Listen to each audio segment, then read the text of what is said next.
Bismillahirrahmanirrahim. Assalamualaikum warahmatullahi taala wabarakatuh. Salam bahagia, salam pertemuan di alam maya. Apa khabar saudara?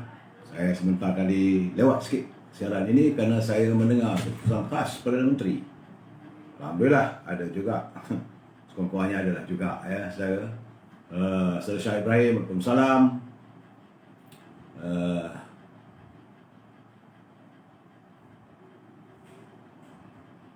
Saudara Fuwi, apa khabar? Saudara Khairul Paklam. Sila share saudara untuk teman-teman yang lain. Hafazah Abu Bakar, Saudara Mat Azman, Saudara Samsul Anwar, Saudara Hafizan Jai. Man, okey Man. Suka Man? Dapat banyak duit Man? Saudara Mustafa Ilyas, Saudara Fizin, sabar. Saudara Cik Muda, Saudara Hafiz Wan, Rubidin, apa khabar Bi? Wow Man, wow. Jadi PM kata tadi banyak bagi duit ke Man? Mudah-mudahan lah terlaksana. Terima kasih Saudara Aziz daripada Kajang, Saudara Azman Hamzah, Saudara Cik Gi Suhami, Muhammad Hisham, Nurani Rahmat, Cik Kamariah Merah Harun. Salam perjuangan. Saudara Rahman Rahim, Saudara Rahim, dan teman-teman yang tak sempat saya santuni satu persatu, saya akan santun selepas ini. Maklum sajalah hari ini saya lewat sedikit, lewat dalam 2-3 minit sebab mendengar keputusan khas Perdana Menteri mengharapkan ada sesuatu untuk rakyat. Yang baik tu baiklah, kita kena puji. Yang mana dia beri, kita kena terima kasih. Tapi yang tak puji itu kita menuntut hak kita saudara ya. Baik, saya harus memberi laporan dulu tentang kedudukan COVID-19. Hari ini ada kelegaan sebenarnya. Jadi Perdana Menteri buat keputusan kelegaan COVID-19. Hari ini tanggal 20 Syawal, Isnin 31 Mei. Jumlah mereka yang dijangkiti hari ini turun daripada semalam 6,999 turun kepada 6,824. Cuma kematian juga merusut, tidaklah banyak sekarang ini, tapi masih lagi ramai, iaitu 67 kematian. Jumlah kematian sudah 2,796. Di Perlis peningkatan ya Pak Nazir, semalam 7, hari ini 12. Di Kedah juga ada peningkatan cek. Semalam 422, hari ini 464. Tapi di Pulau Pinang ada kelegaan sedikit. Semalam 248. Di Pulau Pinang naik lah. Semalam 248, hari ini 328. Di Perak juga yuk. Epic one level. Apa mereka? Ni menongkat naiknya. Semalam 212, hari ini 255. Di Selangor ada susut. Semalam 2477, hari ini 2111. Di wilayah Persekutuan juga susut setengah. Semalam 616, hari ini 387. Di Putrajaya pada peningkatan, semalam 13, hari ini 28. Di Negeri Sembilan susut. Semalam 468, hari ini 253. Di Melaka ini ada peningkatan di Melaka. Semalam 202, hari ini 352. Di Johor juga ada meningkat. Semalam 433, hari ini 489. Dan di Pahang ada susut. Semalam 239, hari ini 219. Di Terengganu juga susut sedikit. Semalam 214, hari ini 204. Cuma di Kelantan ni masih lagi membimbangkan kerana tiba-tiba dia naik balik. Saudara Azminuddin, Saudara Mimi, di Kelantan semalam 612, hari ini naik balik 695 ya Ujang. Di Sabah Rubidin, semalam di Sabah 190, hari ini 207. Rusni Keringut semalam 190, hari ini Sabah 207. Berusahalah kita untuk menjaga kebersihan. Perdana Menteri kata tadi duduk di rumah, ikutlah. Sebab di Labuan pun nampak gayanya ada peningkatan. Semalam 133, hari ini 166. Begitu juga di Sarawak. Jadi Sarawak semalam 513, hari ini naik balik 654. Tambah-tambah sekarang ni musim pesta gawai di Sabah dan Sarawak. Jadi kalau boleh tak payahlah untuk tahun ni. Kalau orang Islam tidak merayakan hari Aidilfitri di kampung dan sebagainya, eloklah saudara duduk di rumah juga. Berusahalah untuk bantuan relax. Apa nak buat saudara? Saya pun dengar sekat-sekat gitu je lah. Yang saya harap kalau mereka yang ada di Sabah dan Sarawak tu tak perlulah untuk pesta gawai tahun ni. Nak buat macam mana? Datuk minta bagi pencerahan lebih sikit tentang bantuan PKP 3.0 yang PM tu tadi. Jadi saya tak berapa jelas. Malam besok saya akan ulas sehabis-habisnya. Bersama PM Gargaja Rakyat, Kemudian Zaini. Saya bagi ulasan dulu tentang COVID ni dulu. Kemudian kita masuk ada bab 2-3 bab hari ni saudara. Cuma di Kelantan ni yang mengusalkan lebih 1,000 pesakit COVID-19 ni adalah terdiri daripada kanak-kanak. Itu seramai 1,078 orang ataupun 18% daripada 5,921 terkumpul. Pesakit di Kelantan adalah golongan kanak-kanak berusia 12 tahun ke bawah. Itu menurut kata laporan daripada Esko Kerajaan Negeri Kelantan. Jekom, biarlah Jekom datang. B40 dapat 500, B40, M40 300 dan bujang dapat RM100. Itulah nilai kita. Tapi baik sikit daripada apa ini.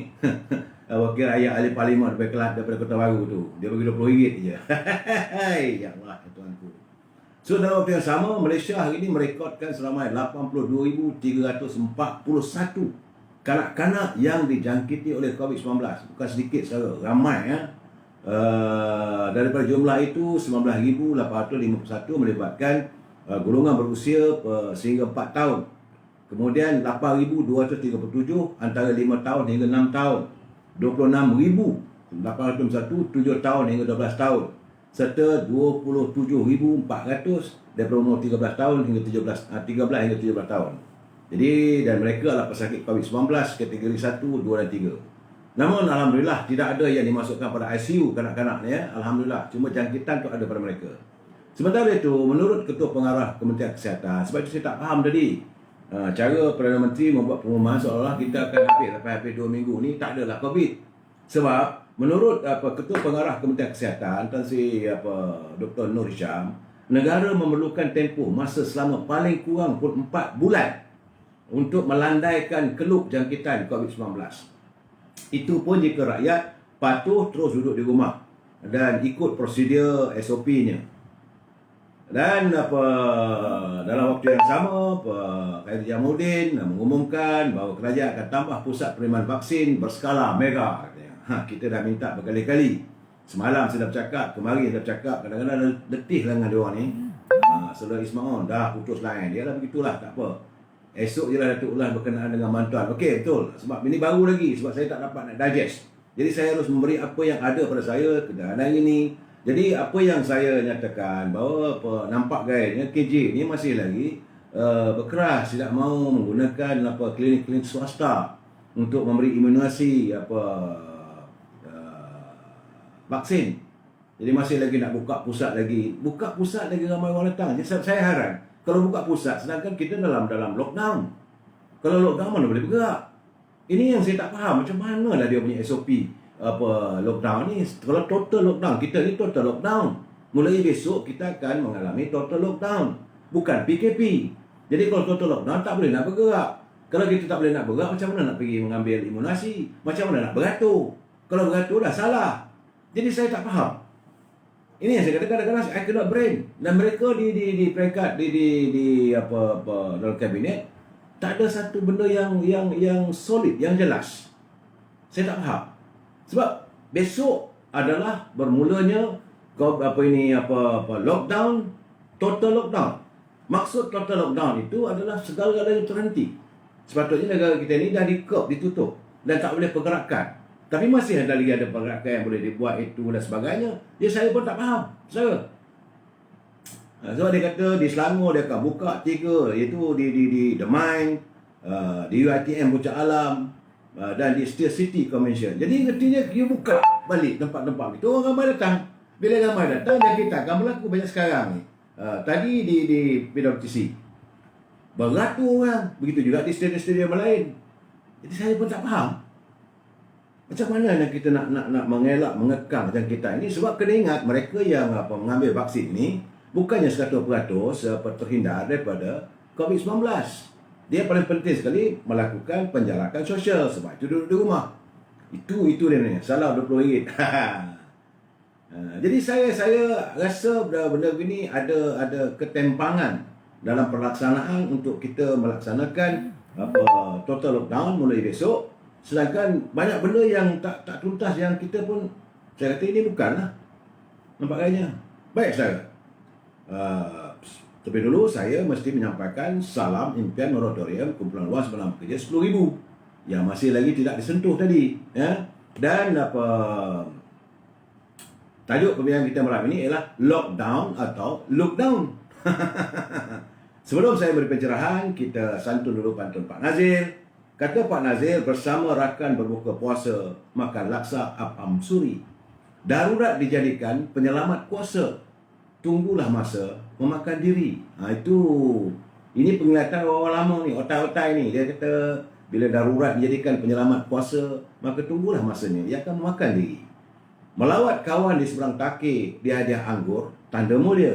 Kalau haiwan pun boleh berfikir, pastilah menegur keangkuhan manusia. Jadi manusia ni angkuh.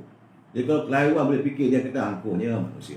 Saudara, terima kasih Pak Nazir atas kiriman pantun saudara. Dan sebelum saya memberi pencerahan selanjutnya, lockdown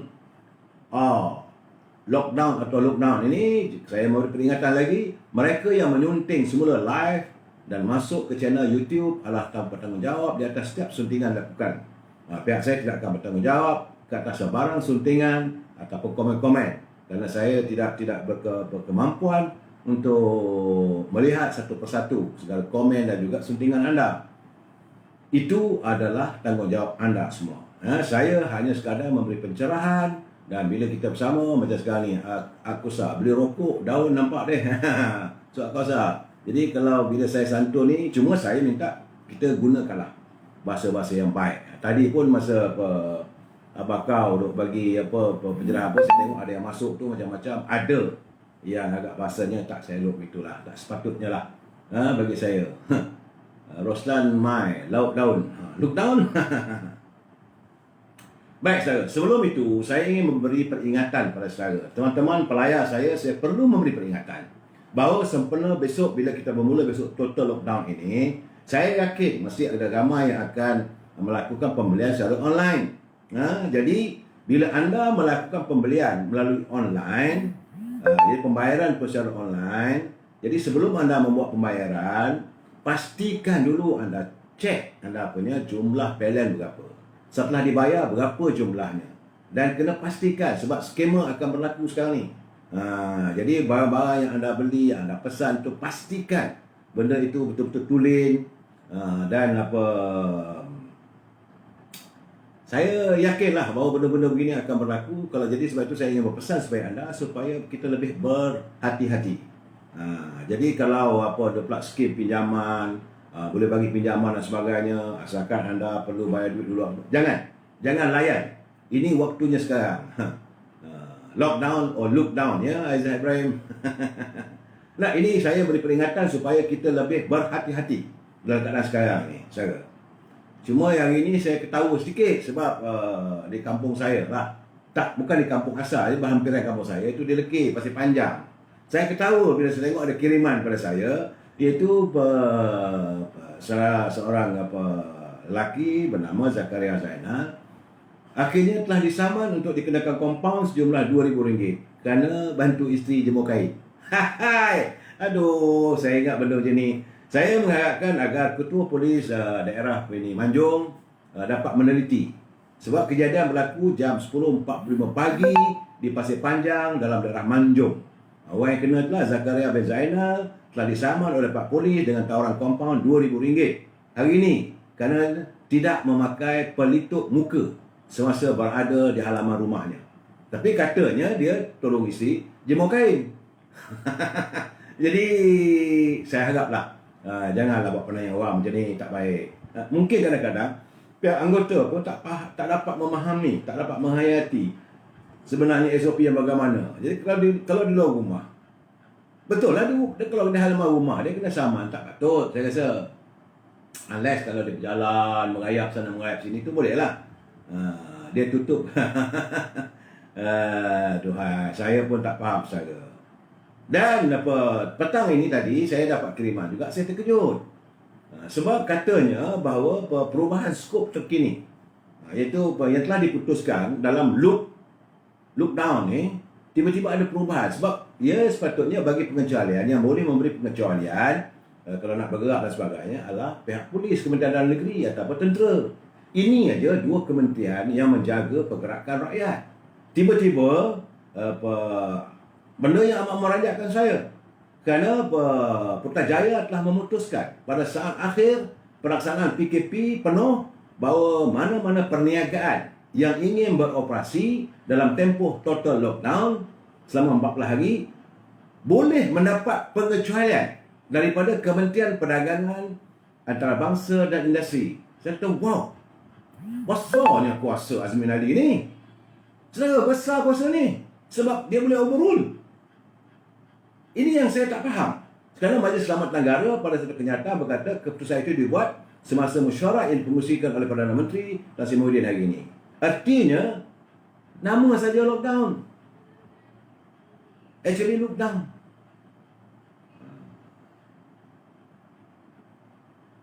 Ya, saudara Abdul Kahar, saya tak faham.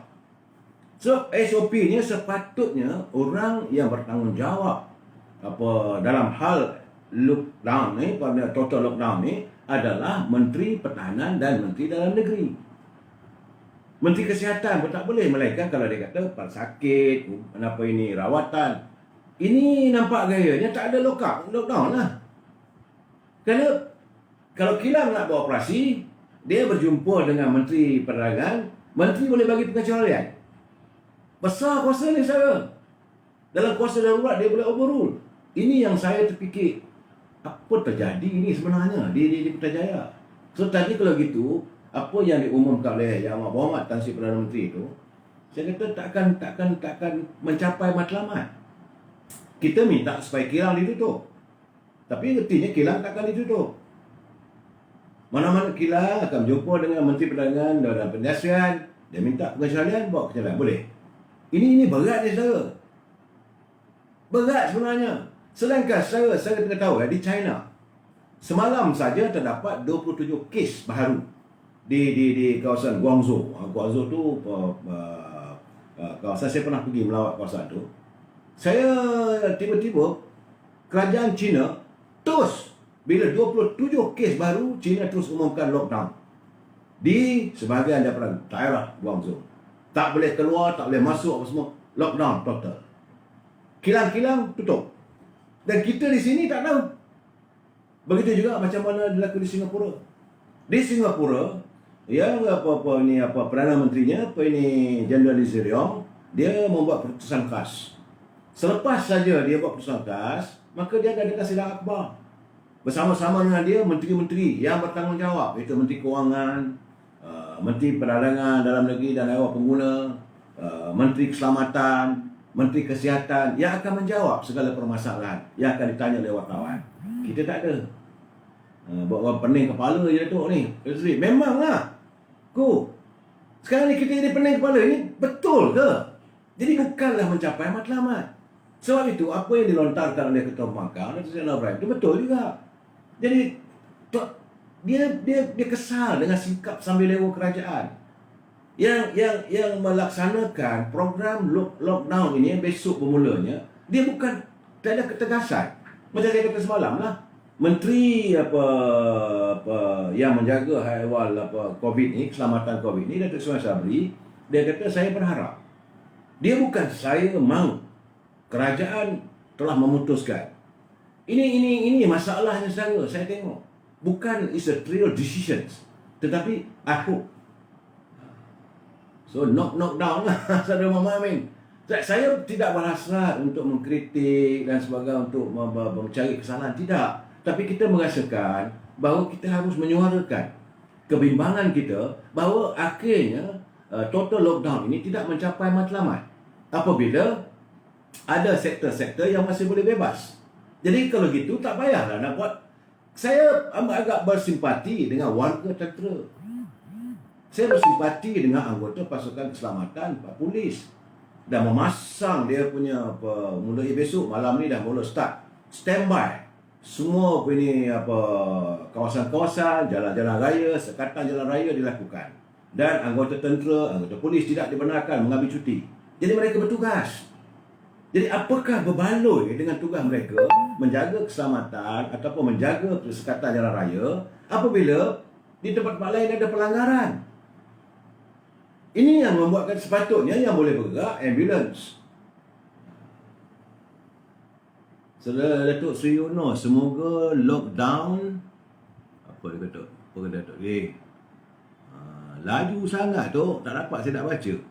Nah, Datuk punya komen tu cantik juga tapi tak dapat saya baca lah Tok. Saya nak cari balik dah tak boleh lah. Dah hilang dah Tok. Saya minta maaf lah Datuk Yunos. Kalau dapat masuk balik saya boleh tengok nak saya nak santun ni apa yang pandangan Datuk apa. Jadi lockdown untuk rakyat tapi menteri-menteri lockdown late lah gaji tu. Aduh, letih lah kita. So, Samsul Syam, Datuk, kenapa kilang banyak buka? Apa benda ni? Ini yang saya zahirkan. Bahawa dalam mesyuarat sepatutnya dah putuskan. Dah diputuskan bahawa kuasa sepatutnya patut pada Datuk Seri Hamzah yang menjaga Kementerian Dalam Negeri, beliau anggota polis apa semua, dan Datuk Ismail Sabri tentera. Anggota tentera pun saya difahamkan sudah pun berada di semua lebuh-lebuh raya semua, ada sekatan di setiap negeri, dah deploy. Dalam bahasa tentera dipanggil dah deploy. Tapi dah deploy, tiba-tiba kilang boleh buka. Saya tepuk dahi. I really don't understand. I cannot break. Tambah-tambah lagi bila mendengar bahawa mengatakan pengecualian ini boleh dibuat oleh Menteri Perdagangan dan Perindustrian Azmin Ali. Saya kata berkuasa besar sangatlah dia. Dia boleh overrule, boleh super dia boleh overrule lah. Ini keadaan saya. Sepatutnya 14 hari saja. Nak dilayan sangat. Warga kapitalis apa hal? Rugi sangat ke negara. Ini masalah saya. Kemudian saya juga agak terperanjat. Kita mengharapkan bila dah ada lockdown apa semua ni, urusan kita banyak tak selesai lagi. Sinar, Lestari, sepatutnya macam mana? Kita mintalah supaya pengeluaran 10,000 dan sebagainya. Tak ada. Sebab bermula besok sejajar dengan keputusan kerajaan melaksanakan perintah lockdown, maka semua pejabat, bukan satu, semua pejabat di seluruh negara, pejabat-pejabat kumpulan wang simpanan dan pekerja ditutup di seluruh negara. Astaghfirullahalazim. Habis itu rakyat nak berurusan dengan kumpulan simpanan. Macam mana? Letih lah brother. Kita letih lah dengan keputusan yang begini. Saya bukan nak marah, tapi saya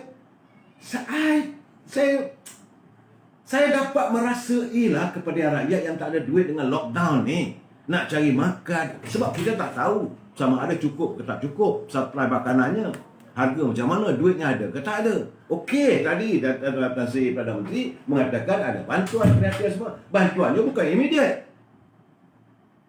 Bantuannya akan dibayar, ada yang bulan depan, ada yang bulan bulan Julai. Nah, ini hari ini Mei, besok bulan Jun. Dia tak kata immediately dalam tempoh seminggu lebih awal ni, maka wang-wang pembayaran akan disalurkan secepat mungkin. Adalah agensinya, ini tidak. Jadi kalau nak bergantung kepada kumpulan wang simpanan pekerja, dah ditutup 14 hari. Macam mana saudara nak buat saya supaya saya tenang? Saya kadang-kadang minta, biarlah hari ni ada benda yang baik yang kita nak puji. Sebab itu saya lewatkan tadi saya punya live ni. Saya nak dengar je. Okey, saya tengok komen rakyat. Terima kasih, prihatin, bagus, jaga rakyat, kesian. Okey. Tapi bila tengok keadaan begini, saya nampak kontras. Pejabat kumpulan wang simpanan pekerja, ini laporan daripada Berita Harian. Bukan saya suka-suka. Saudara Wan Hat, bukan kita nak kritik kerana tidak. Tapi cuba lihat apa yang berlaku. Bermula 1 Jun, selama 14 hari, mulai besok, menurut akhbar Berita Harian, semua pejabat di seluruh negara, pejabat kumpulan wang simpanan pekerja di seluruh negara ditutup. Habis nak berurusan macam mana? Ini masalahnya. Sedangkan kita lihat kesan daripada sejak darurat dah 1,144 warga yang menemui maut kesan ber-COVID-19. Sebab itu kita rasa bahawa unit ICU, unit terapi itu terkesan. Saya bersimpati dengan warga kita yang bertugas frontliner kita yang bertugas di hospital di Sungai Buloh, di semua hospital-hospital dengan ward ICU, mereka bertugas dengan baik, dengan ikhlas hati nak menyelamatkan nyawa. Tapi kalau keadaan terbiar, masih lagi terbiar, lockdown tidak berupa lockdown, PKP tidak berupa PKP, pergerakan masih lagi bebas, supermarket masih lagi buka, kilang-kilang masih lagi buka, apa ada lagi sia-sia usaha mereka. Ini keadaannya secara yang saya rasa bila sebut rasa terbuku hati lah. Artinya pimpinan tidak mahu menyantuni apa yang dialami oleh rakyat. Itu berhubungan COVID. Jadi kalau saya dah bercakap lagi COVID, besok saya akan tambah lagi apa, saya beri ulasan tentang apa pengumuman daripada Tan Sri yang kita tengok, yang baik kita kata baik. Tidak niat di hati kita untuk mengkritik sepanjangan. Cuma saya katakan hasratnya baik, tapi departmen lain menjadi lain. Pengumumannya begini, tapi kementerian lain jadi begini. Itu masalahnya saudara. Dia tidak sekata, tidak merupakan satu keputusan kabinet. Sepatutnya semua menteri mesti bersatu hati. Kalau keputusannya A lah. Tak boleh ada orang ni begini, tak ada orang ni boleh mengatasi orang ni. Ini bukan masa untuk tunjuk kuasa. Moratorium tu elak, pecilek. Tapi saya nak tengok lagi besok apa pengumumannya. Okey, saudara, itu berhubung dengan besok saya berjanji saya akan buat ulasan. Dan sekarang ni masalahnya tentang apa yang berlaku kepada, saya minta maaf lah kali ni saya marah lah Datuk Lebay. Saya marah seorang lagi Lebay ni. Dia membuat kenyataan bahawa dia akan mengambil tindakan undang-undang terhadap sesiapa yang membocorkan berhubung dengan apa yang dianggap sebagai skandal pembelian tanah Lembaga Getah Malaysia di Jalan Ampang. Saya kata kamu nak saman orang kerana membocorkan rahsia. Saya nak berkali-kali saya dah jelaskan, kaki tangan kerajaan hari ini tidak lagi mau menyimpan rahsia kerajaan, tidak lagi mau menyimpan rahsia-rahsia yang dianggap berlakunya kebobrokan dalam pentadbiran. Sebab itu terdedah bagaimana harga tanah sepatutnya mahal, dijual dengan harga murah apa semua. Jadi macam manalah Lebay seorang ni nak ambil tindakan. Malahan macam dia kata semalam dia nak ambil tindakan pada pihak polis. Polis sendiri pun mengesahkan ada siasatan. Jadi kau nak tangkap macam mana? Dia ada siasatan yang berlaku di Sekatan Jalan Raya di Terengganu. Benda itu berlaku. Bila orang buat laporan, dia nak ambil tindakan. Saya tak tahulah, terpulanglah pada anda semua, terpulanglah pada pengundi-pengundi. Orang macam ni apakah layak untuk diteruskan lagi? Lebay-lebay ni dilantik sebagai pemimpin masa depan. Bercakap bagai anak Arab. Kemudian dia menafikanlah. So, kita tak kata dia ada skandal. Kita tak kata pun, tak ada siapa pun tengok dalam tu bahawa dia mempunyai hubungan intim dengan sekuntum bunga mawar. Tak ada. Tetapi apa yang orang syakkan, kerana dalam kereta itu tiba-tiba bila polis siasat ada sekuntum bunga mawar yang sudah beranum. Jadi dia kata dia tak dapat. Memang pun tak ada siapa tuduh pun. Dan kita pun kalau boleh, kalau betul-betul ada niat nak kahwin lah, apa ada masalah. Cuma yang kita hairankan kenapa boleh jadi begitu. Itu saja. Saya tak mau cakap lebih dari itulah saudara. Dah keadaan sekarang ni. Nah, sebab itu bila saya tengok PAS pula, dia kata PAS meminta semua pihak menghentikan budaya fitnah yang hanya bertujuan mencemarkan imej parti dan pemimpin politik semata-mata. Siapa nak sebar fitnah? Siapa? Yang kamu nak pertahankan macam mana? Sebab dalam harakah sendiri pun dah siap cerita tu. Dia ketua perangan PAS pusat ni, kamu zaman Muhammad ni, dulu waktu dia jadi membuat tazkirah tiap malam dekat masjid saya, dekat Kota Damansara, saya dengar. Saya hormati dia. Dia bercakap soal hukum takzir, hukum hudud dan sebagainya. Saya kata, wah, ini pemimpin kalau dia dalam PAS ni baik lah. Dalam hati saya, rupanya kusangka emas rupanya suasa. Tak ke mana pun. Bila dapat jawatan sikit dah mula mengudik. Hanya kerana sekarang ni ada lebay-lebay dalam kerajaan, maka dipertahankan. Orang nak bercakap benda ni bukan masalah sekarang ni, bukan buat fitnah. Jawablah. Ini dijelaskan oleh mantan pengerusi Lembaga Getah Asli Malaysia. Memang ada berlaku kepinjangan. Ada berlaku. Bila dah kata berlaku kepinjangan, menteri bertanggungjawab. Dulu memanglah sedaplah kamu duduk pantai kerajaan. Sekarang macam mana? Dan kita pun hairan, seorang pemimpin daripada PAS, baru pun tak lama pun pada letak di anjung kuasa, dah mula tergeliat pemikirannya, dah mula menampak bahawa belah mereka, bahawa selama ini seolah-olah mereka menunggang agama. Saya tak kata mereka menunggang agama, seolah-olah, sebab mereka bila berucap, bersyarah apa semua tu, jangan, saudara. Produk-produk daripada keluaran Al-Azhar pun kalah. Ini gambarannya sekarang ni nak dipertahankan. Dia kata, Zaman kata tuduhan dilemparkan terhadap Menteri Urusan Peradangan dan Komiti Datuk Dr. Khairuddin Saruni disekalikan dengan bukti konkret. Nak bukti apa lagi? Dah jelas. Ada surat, ada dia, dah ada. Bagaimanapun katanya PAS terbuka menerima apa juga keputusan jika pimpinannya melakukan keputusan. Nak bagi saya lah, nak bergalih sana, bergalih sini. Sorry lah, minta maaf lah. Saya rasa sudah sampai masanya kalau dia seorang yang bertanggungjawab, dia seorang yang mempunyai credibility, kerana keadaan ini menyangkut diri dia berhenti je lah. Apa salahnya? Dia akan dilihat mulia, selamatkanlah parti anda. Tidak, orang akan melihat bahawa siapa lebay-lebay ini sebenarnya. Lepas satu akan berlaku. Saudara? Sebab itu saya kata, Dwight Eisenhower pernah bercakap dalam ucapannya satu ketika dulu, iaitu pada 6 Mac 1956. Kata Eisenhower, if a political party doesn't have its foundation in a determination to advance a causes that is right and that is moral, that is not a political party. It's merely a conspiracy to seize power. Jika seseorang itu hanya meletakkan tidak mempunyai credibility, tidak mempunyai foundation atau yang kukuh pegangannya dalam memperjuangkan dalam soal perjuangan, dia tidak lebih hanya sekadar untuk mencari kuasa, untuk melakukan ataupun melampiaskan kehendak hatinya. Sebab itu sekarang ini rakyat sedang tertunggu-tunggu. Betul lah tadi Tan Sri Perdana Menteri telah buat pengumuman apa semua, tapi itu tidak menghentikan perasaan rakyat untuk segeralah diadakan parlimen bersidang. Itulah penting. Jadi buat pengumuman begini pun tak guna juga kalau parlimen tak bersidang, tak ada semak dan imbang. Kerana saudara, saya nak tanya kepada saudara lah. Mana kementerian yang benar-benar berfungsi? Daripada 25 ke 27 kementerian yang ada.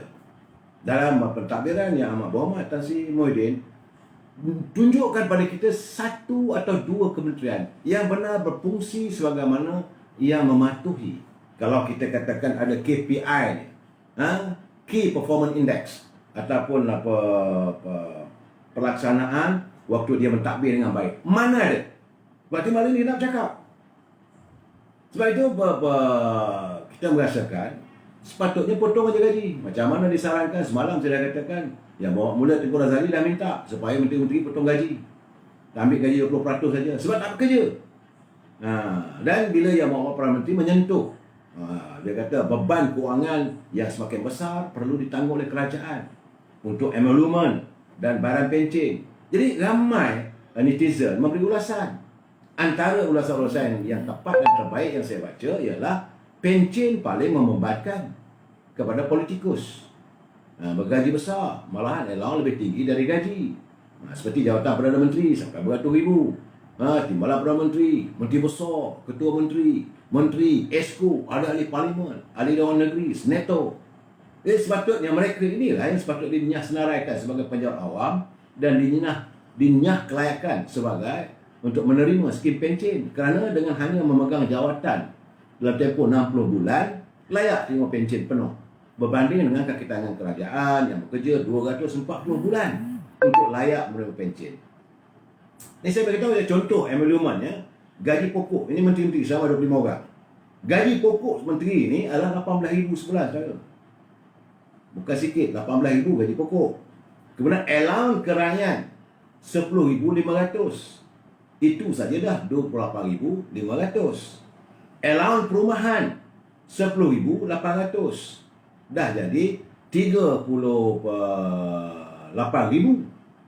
39,300. Kemudian allowance wakil rakyat 10,650. Kemudian allowance parkir, ada parking fee, ada parking allowance kalau kereta dia. Sebab mana dia nak parking?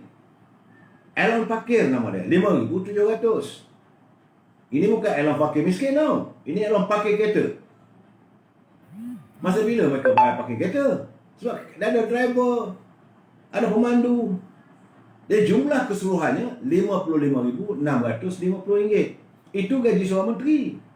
Dan kerajaan juga membayar ML5 RM16,000 sebulan kepada 222 ahli Dewan Rakyat dan RM11,000 sebulan kepada 70 ahli Dewan Negara. Bukan sikit saya. Dan tentulah keadaan ini kalau kita lihat dalam suasana negara yang sukar, ia membazir dan lebih membebankan berbanding dengan pejabat awam yang bergaji rendah. Seperti pembantu am grade 11 ya. Pembantu am grade 11 gajinya cuma RM1,216 saja. Ciput. Dan selepas berkhidmat selama lebih 30 tahun, gaji matinya adalah RM2,900. That's all. Selepas bekerja selama 30 tahun, baru dapat RM2,900. Jadi maka pensiunnya hanya setakat RM1,491 untuk 15 tahun selepas berumur 60 tahun. Jika mengambil kira angka hayatnya sampai umur 75 tahun saja. Ini gambaran dari segi MU dan pendapatan mereka. Tetapi apakah sepanjang mereka berada duduk jadi menteri itu, mereka perform? Cuba kita hayati satu. Mula-mula kita tanya, mana kementeriannya? Pertama sekali iaitu Menteri Kewangan.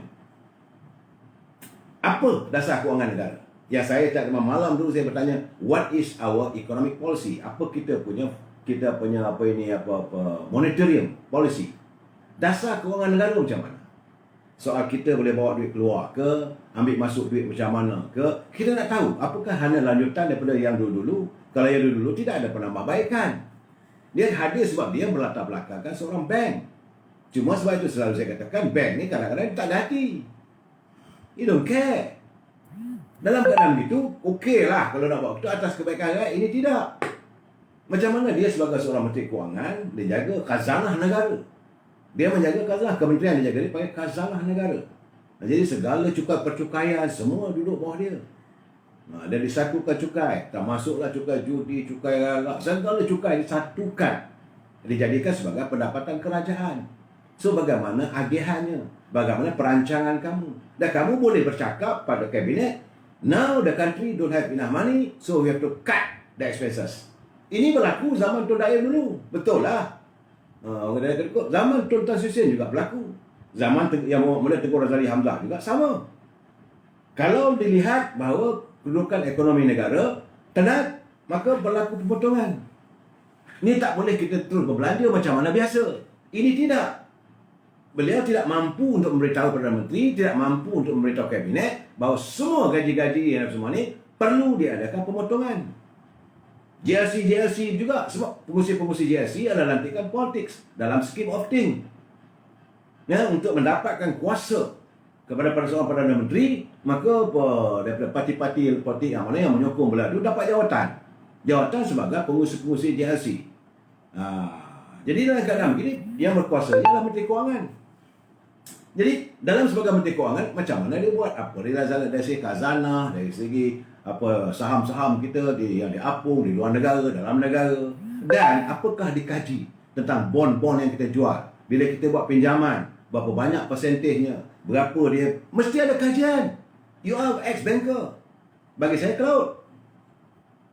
Tidak ada kita dengar pengumuman daripada seorang Menteri Kewangan yang mahu mencairkan ekonomi kita ini supaya melonjakkan. Tak ada.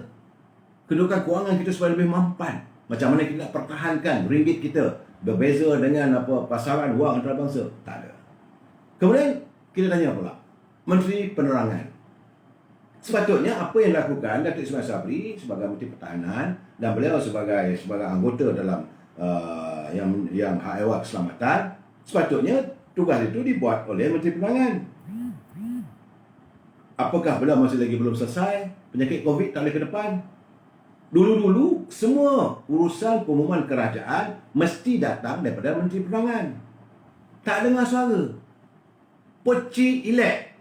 Menteri Penerangan bisu sebisu-bisunya.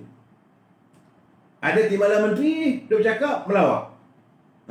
Elok ni kalau nak sakit ketum apa semua, kalau sakit COVID ni, elok ubatnya pakai minum air ketum. Timbalan Menteri Penerangan dan Komunikasi. Saya minta maaf lah. Bahawa saya tak nampak dasar penerangan negara macam mana. Kita berhadapan dengan COVID. Bagaimana kita nak menangani supaya rakyat, kita punya SOP-nya, ikutlah. Dulu dicetak apa semua, disebar satu negara. Sekarang ni tak perlu sedar sebab semuanya sekarang ni berita dua jari. Tapi Menteri Penerangan kena ke depan. Ini dasar kerajaan kita. Jadi tak ada dipercakapkan jadi rakyat semua faham. Elect. Now kita pergi pula Menteri Dalam Negeri yang menjaga anggota polis, yang menjaga pasukan keselamatan, ya. Masih lagi bercempera. Kita tak tahu lagi macam mana kedudukan di Bukit Aman, pelantikan Ketua Polis Negara, siapa timbalannya. Jika berlaku sesuatu pada Ketua Polis Negara, bagaimana pula dengan siapa timbalannya? Tidak ada. Yang kita dengar pemangku. Dan ini juga menyangkut soal keselamatan. Dasar keselamatan dan mantan Ketua Polis Negara Datuk Hamid Bado sudah melontarkan ada 2-3 persoalan. Dan apakah persoalan itu telah dijawab? Dasar keselamatan kita macam mana? Tak ada. Yang kita lihat banyak kepada kenyataan-kenyataan politik. Berbeza zaman Tun Dr. Ismail, berbeza zaman King Gas, almarhum Tan Sri Khalijah Syafiee, very firm. Ya, seburuk pun timbalan menteri masa itu Allahyarham Tan Sri Megat Junid, walaupun mula sebagai timbalan menteri, diberi kuasa oleh Yang Berhormat Dr. Mahathir, still dia perform. Ini ceritanya. Kemudian apa pula kata dengan Menteri Pertanian? Yang kita dengar petani-petani duk menjerit tak dapat benih. Petani-petani di Kedah tu yang saya siarkan ingat 2 minggu lepas. Mana padi ni? Ini musim ni panas nak main ni. Kami bergelit lah. Kita nak tabuk pajar, nak tabuk benih apa semua. Sekarang ni musim nak tunggu bila? Lepas ni musim kemarau. Bila musim kemarau memang padi kering pentang lah. Kalau baru nak tanam benih waktu tu memang tak tumbuh lah padi. Timbullah tanam padi tumbuhnya lalang. Ini boleh tanya, boleh lihat apa berlaku di sebelah utara. Menjerit petani kita ni, nak dapat benih tak dapat. Baja-baja tak kesampaian. Bagaimana dengan kehidupan nelayan? Dulu zaman Barisan Nasional tu dikaji. Nelayan-nelayan bagi kawasan nelayan pesisir pantai ada dia punya subsidi, ada diberi minyak, ada diberi bantuan. Bagi bot. Bot ni bukan dah lama, bot daripada fiber. Kadang-kadang terlanggar batu karang pecah. Habislah. Tapi ada bantuan enjin, repair enjin untuk mereka meneruskan kehidupan sebagai nelayan. Dapat cari ikan, hasilnya bawa ke pasar. Kita tidaklah menggantung 100% daripada ikan daripada Thailand, daripada Vietnam, daripada Bangladesh, daripada Indonesia. Adalah juga kita tambahan. Tak ada. Itu Menteri Pertanian. Bagaimana makanan ada tak ada? Kemudian kita tanya pula lagi, bagaimana pula dengan pertanian dalam negeri dan awal pemula? Telah berkali tak mula katakan tiap malam saya bercakap. What is the performance of the menteri ini? Anda ni sebagai menteri. Anda bukan ketua jabatan. You bukan KSU. You bukan ketua pengarah. You menteri, you ada decree. Dan you boleh meletakkan harga shilling. Harga beras saya tak peduli. Untuk dalam COVID begini, sempena dengan sesuaian dengan keadaan negara dalam darurat ini, harga beras paling tinggi RM10. Adalah kerajaan rakyat merasa bahawa mereka dilindungi oleh Menteri Perdagangan Dalam Negeri dan Haiwan Pengguna. Harga minyak masak, harga gula, harga tapuk, apa saja jenis makanan, Menteri Perdagangan Dalam Negeri dan Haiwan Pengguna meletakkan harga lantai yang serendah mungkin. Barulah rakyat merasa bahawa dia dilindungi oleh seorang menteri yang bertanggungjawab menjaga hak ehwal kepenggunaan. Ini tidak. Menteri Perdagangan Dalam Negeri dan Haiwan Pengguna lebih banyak memikirkan untung nasib kapitalis. Mereka-mereka yang mendapat AP, mereka yang membawa masuk segala jenis makanan, mereka mencari seorang keuntungan. Adakah diletakkan syarat bahawa sekarang ni negara ni sekarang ni kami tak peduli? Kita sedar bahawa ringgit kita tak kukuh, ringgit kita tak kuat berbanding dengan Amerika. Tapi ini harganya. Kalau tidak, AP diteruskan. Kalau tidak, saya minta maaf. Saya terpaksa batalkan AP pada you. Saya kena buka pada orang lain untuk berniaga. Saya ingat kalau itu keadaannya, tak ada masalah. Rakyat akan merasa dirinya dilindungi. Itu Menteri Perdagangan Dalam Negeri dan Haiwan Pengguna.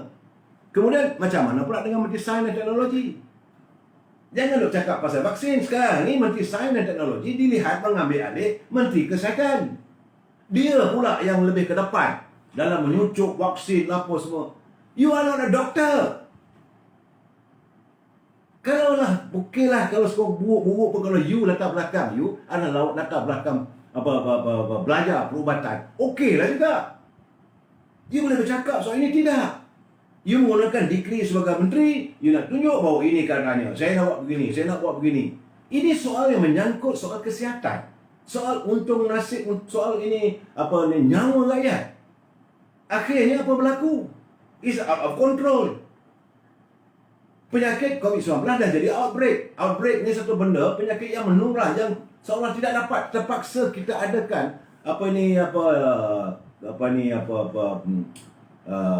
lockdown. Yang ini sekarang ni kita lockdown daripada menteri itu.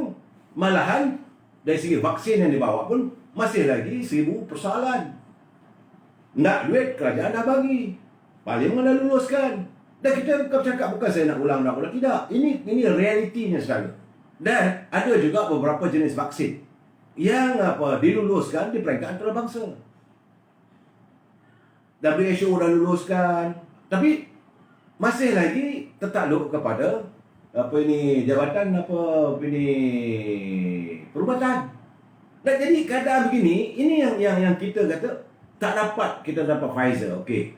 Kalau kamu benar-benar mempunyai kepakaran berunding dengan antarabangsa, tak dapat Pfizer, kita ada Solvac. Lepas tu kita ada Azabengal, kita ada 7-8 jenis.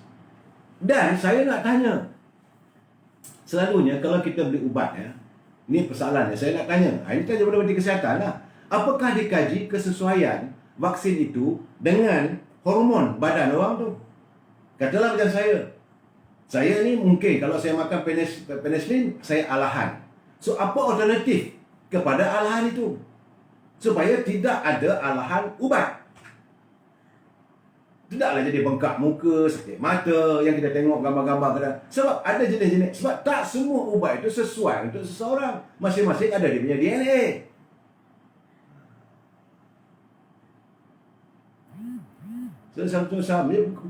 Saya memberi pencerahan supaya kita dapat fikir bersama. Supaya bila saudara nak buat vaksin, tanya dengan doktor lah. Doktor, saya nak tanya, ini vaksin ni jenis Solva ke Solvac ke? Apa tu jenis macam-macam. Apa yang sesuai untuk darah saya? Sepatutnya cek lah darah tu. Jadi you bukan doktor. You hanya Menteri Sains dan Teknologi. Dia fikirkan apakah inovasi yang baik untuk menyelesaikan bila negara dalam keadaan darurat sekarang ni, apa penyelesaiannya?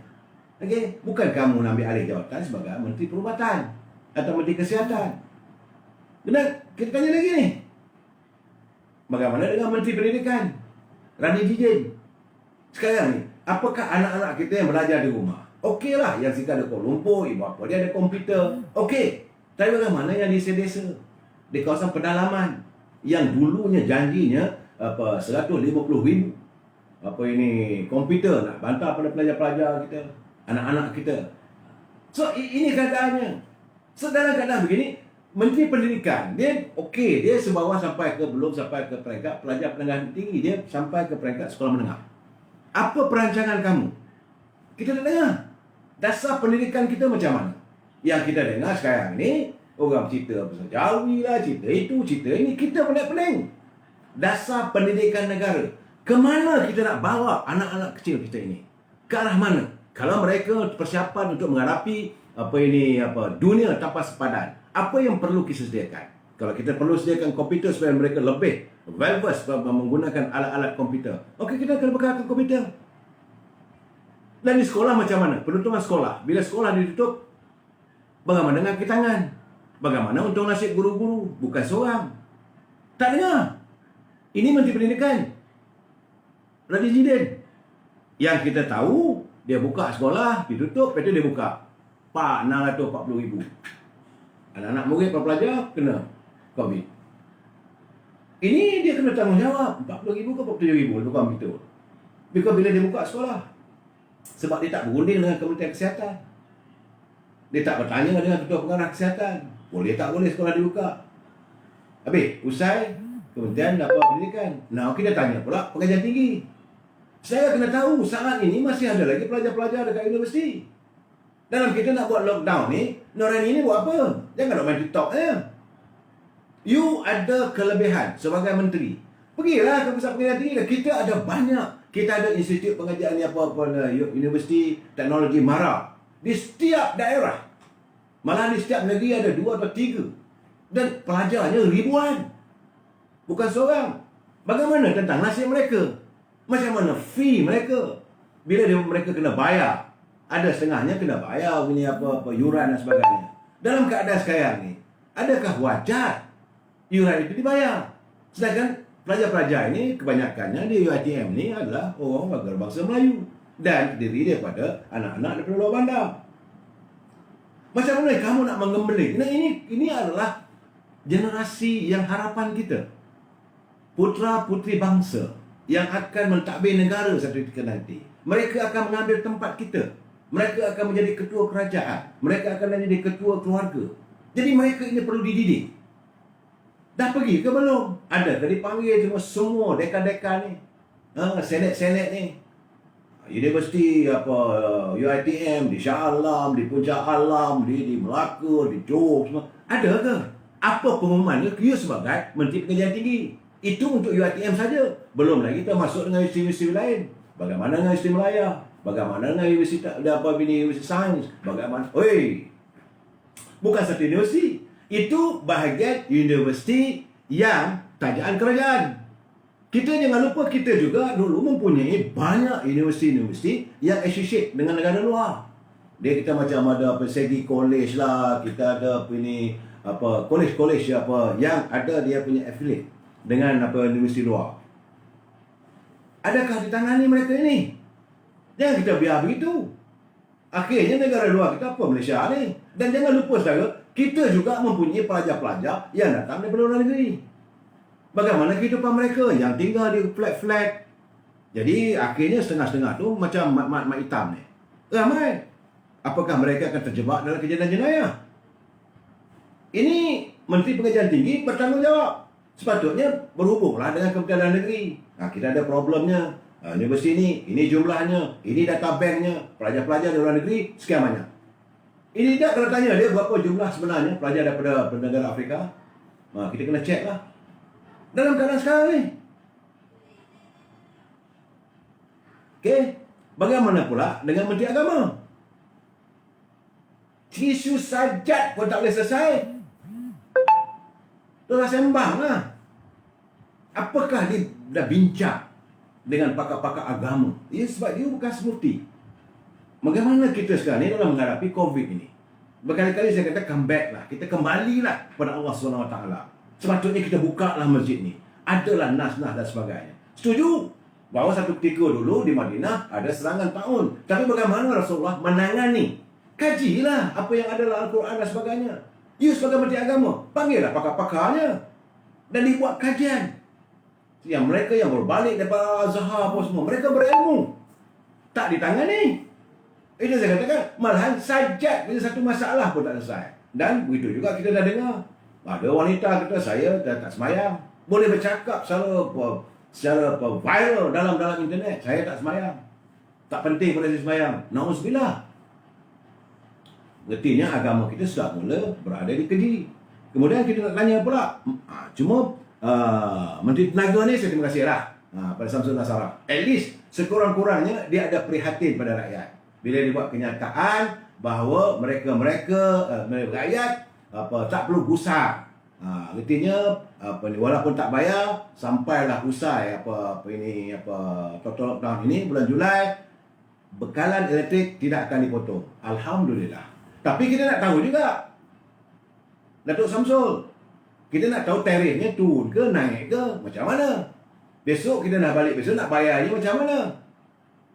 Ini perlu dibuat kajian ni. Kita tanya banyak kementerian. Kita nak tanya pula Menteri Kerajaan Perumahan dan Kerajaan Tempatan. Ini total ke laut. Confirm ke laut. Sebab rumah-rumah kita lihat di kawasan kota. Kawasan kota raya rumah-rumah flat. Macam mana? Adakah ditangani? Jangan pula ini kes ini bandar raya yang jaga, saya tak campur tangan ni. Mana boleh begitu? Lift yang tak berjaga, lift yang rosak, kalau orang sakit, orang mati, nak turunkan mayat. Macam mana? Kalau lift tu tergendala, air sampai ke tak sampai. Jangan kita lampiah pada orang lain. You sebagai Menteri Perumahan dan Kerajaan Tempatan. Macam mana dia kedudukan di kerajaan ni, kawasan-kawasan. Dan sekarang ni kita nak menyampaikan apa bantuan, telahkah buat kajian, adakah kajian, sebenarnya panggillah pegawai you. Tak ada, ke laut nak lampir ni. Memang total ke laut. Hilang. Dan kita pergi pula Menteri MITI.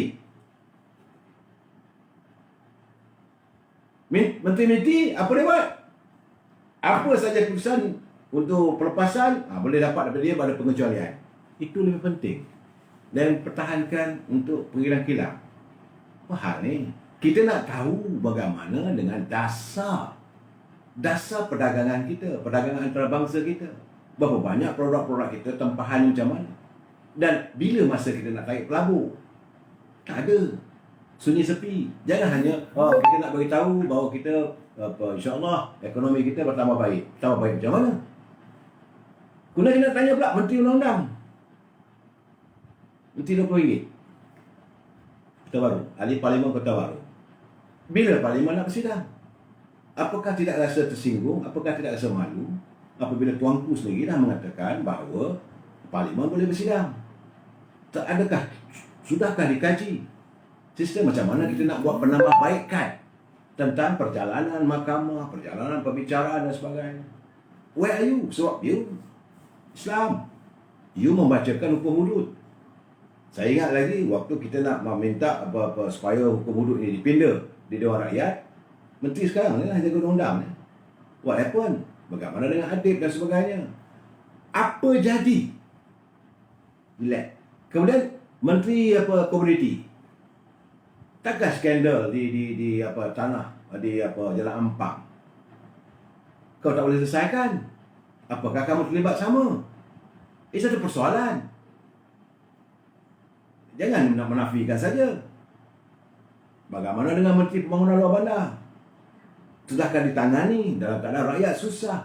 Jadi saudara, bila kita tengok overall semua ni, mana menteri, kementerian yang menterinya memberi khidmat yang kita rasakan bolehlah pun tak apa.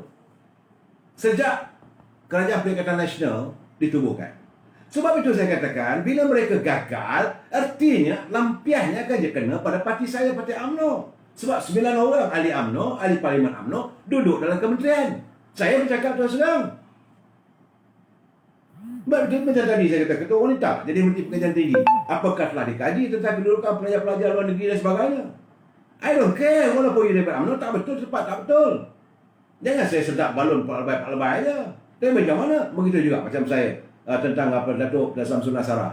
Yang baik bila dia mengatakan buat pengumuman, kalau tak bayar tidak akan dipotong sepanjang PKP lockdown ni. Okey, terima kasih. Tapi kita persoalkan bagaimana tarif, adakah dikurangkan, bagaimana nak bayar pula akan datang.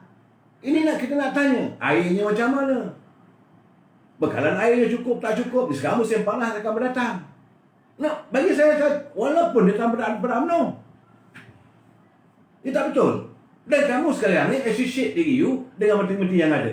Tell me, tolong bagi saya satu contoh, satu kementerian yang tuntas yang kita boleh banggakan, yang kita boleh banggakan dengan negara luar.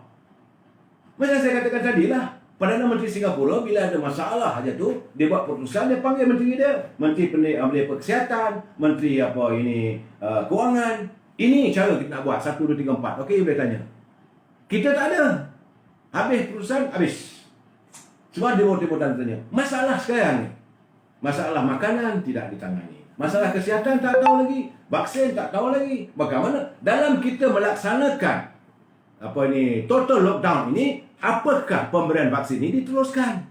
Kalau diteruskan, apakah kita mahu rakyat berbaris lagi? Kalau rakyat berbaris, berpanah begini, apa akan jadi? Apa artinya kita mengadakan total lockout? Apa artinya kita buat ini dah dia bercanggah. Di sinilah saya letakkan, saya katakan bahawa saudara terpulang bersara cuba fikir malam ni. Besok bila saya berbicara, sudah masuk ini menteri yang baik. Tolong bagi saya, Menteri Luar Negeri, tolong. Negara kita sah bisa datang pun diam. Memalukan lagi ada. Mana ada kementerian yang dipimpin oleh menteri yang kita nampak tegak macam dulu.